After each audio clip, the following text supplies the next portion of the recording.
මට සායනයේදී හමු වුණා රෝගියෙක් පසුගිය දිනක පිරිමි ළමයෙක් අවුරුදු 30ක විතර වගේ. ඔහුගේ ඉදිරිපස උඩ දත සම්පූර්ණයෙන්ම අඟුරු පාටට කිට්ටු පාටකට හැරිලා කළු පාට වෙලා.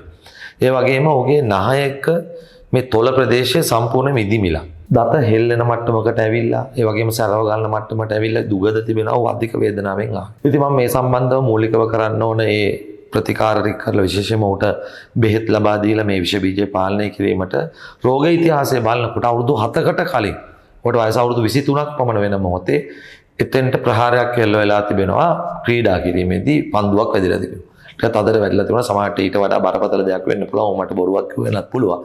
ඒක ලොකු පංච් එකක්. ඒ කියන්නේ දත මැරිලා. නමුත් ඒක එහෙම වුණාට පස්සේ ඔහු මේ සම්බන්ධව වෛද්‍යවරයෙක් හමු වෙලා මොකුත් කරලා නැහැ. ඔහු කියන විදිහට ටික දවසක් වේදනාව තිබිලා ලුණු වතුරෙන් කට සේදුවලු ලුණු වතුරෙන් මැද්දලු දත හයි වුණා කියලා තමයි ඔහු කියන්නේ.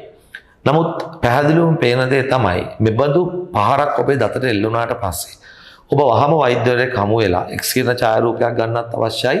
වෛද්‍ය උපදෙස් අනුව ප්‍රතිකාර පටන් ගන්නත් අවශ්‍යයි. ඔහු දැන් මේ දත බේරලා දෙන්න කියලා දැන් යාප්පු වෙනවා. හැබැයි ඒ අවස්ථාවේ එක්ස් කිරණ ඡායාරූපය මම දවස් කිහිපයකට පස්සේ ඕගෙන්නගෙන බැලුවට පස්සේ දතේ මුල ඊටාත්ම දරුණු විදියට දිය වෙලා වගේ ගිහිල්ලා. අපි කියන රූට් රිසොප්ෂන් වෙනවා කියලා වෛද්‍ය විද්‍යාවේ. ඒ වගේම අස්තිය පැත්තෙන් ගත්තොත් අස්තිය දියවීමක් තිබෙනවා. එතකොට මේ දතයි අස්තියයි සම්බන්ධ කරන ප්‍රදේශයේ සැරව හැදිලා එහෙම නැත්නම් මේ ප්‍රදේශයේ කළු පැහැයට තමයි එක්ස්රේ එකේ පේන්නේ. ඒ කියන්නේ අස්තිය ශක්තිමත්ව සම්බන්ධ වෙලා නැහැ දතට.